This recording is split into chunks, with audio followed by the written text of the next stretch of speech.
Lectura del Santo Evangelio según San Marcos. Gloria a ti, Señor. En aquel tiempo Pedro se puso a decir a Jesús: ya ves, nosotros lo hemos dejado todo y te hemos seguido.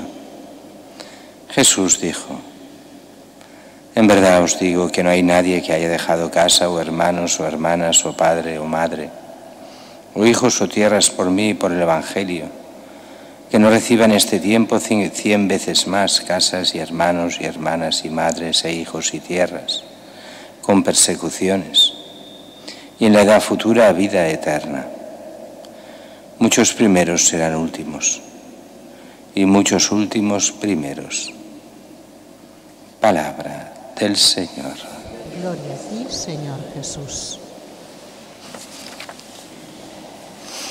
La primera lectura de este libro del Eclesiástico que vamos leyendo todos estos días, pero hoy nos pone un texto muy interesante, aunque demasiado largo para comentarlo todo, que es esa relación del hombre con Dios, de cómo esa adoración a Dios no es solo adoración a Dios, sino que implica toda la vida, desde la renuncia al mal a hacer el bien, y al Señor se va a Él. Aquí se representa cuando iban al templo y a hacer los sacrificios, pero se van con las buenas obras. No se puede ir simplemente a hacer los sacrificios de animales y ya está, pensando que eso salva algo, sino que haciendo el bien y dejando el mal, buscando la voluntad de Dios en las cosas, entonces no te presentas al Señor con las manos vacías,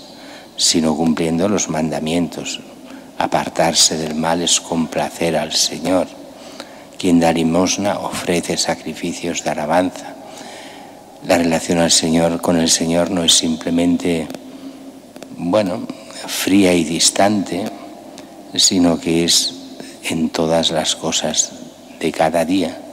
Y eso tiene mucho que ver con la Eucaristía, porque mucha gente a veces piensa, en la misa, voy a la misa, comulgo, hago unas oraciones, pero en realidad hay que traer fruto a la misa, y los frutos, hay que ofrecerse a sí mismo y ofrecer todo aquello que uno ya está haciendo con el Señor y para el Señor. En la ofrenda que ponemos el pan y el vino, pero son signo de nuestra ofrenda.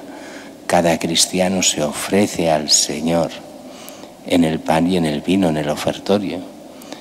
Y eso que es fruto del trabajo del hombre, y nuestro trabajo es hacer el bien, todo eso se transforma en el cuerpo de Cristo para que Él entre en nosotros y nos vaya transformando día a día, cada vez a mejor.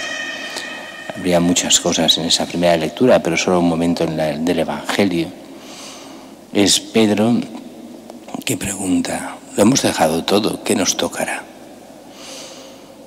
Y Jesús responde de una forma curiosa, porque responde con doble respuesta. Por una parte, los que realmente hayan dejado todo recibirán ya en esta vida.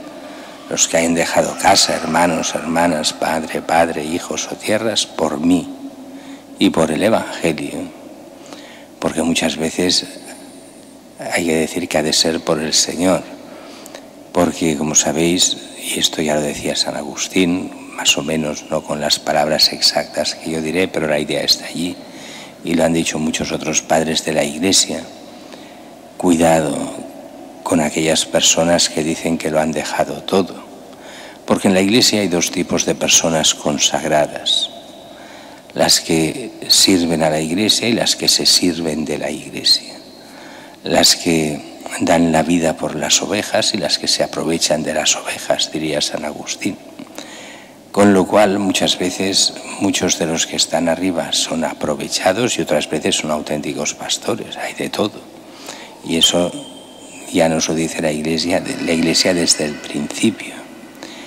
Ya lo explica San Pablo muchas veces: cuando yo me vaya, algunos de entre vosotros, los pastores, se convertirán en lobos. Lo dice así, que esquilmarán al rebaño, a los cristianos. Hay que ir con cuidado. Quien lo hace realmente, lo da todo por Cristo y por el Evangelio, recibirá 100 veces más de todo eso. Recibirá persecuciones, y como sabéis hay 2 tipos de persecuciones en la Iglesia, y esto está desde el siglo I, no es desde ahora, de toda la vida. Las persecuciones de fuera, de los no cristianos, y las persecuciones de dentro, de aquellos que se dan por cristianos y no lo son, o lo son malos cristianos y persiguen a los mismos cristianos a los que hacen el bien.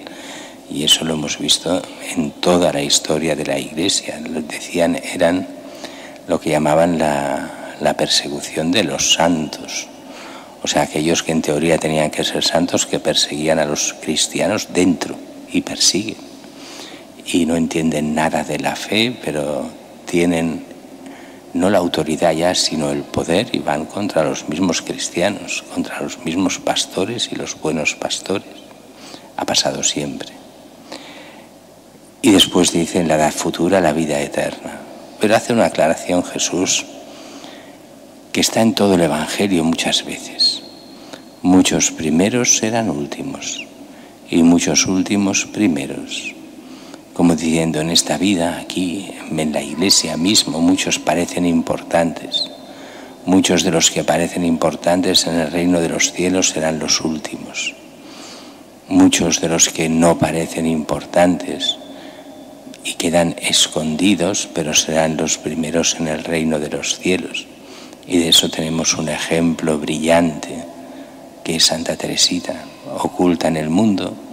Aquí no fue casi nada, oculta en el Carmelo, pero la gran santa de finales del siglo XIX, la gran doctora de la Iglesia, la que es grande en el cielo, y aquí en apariencia no fue nada.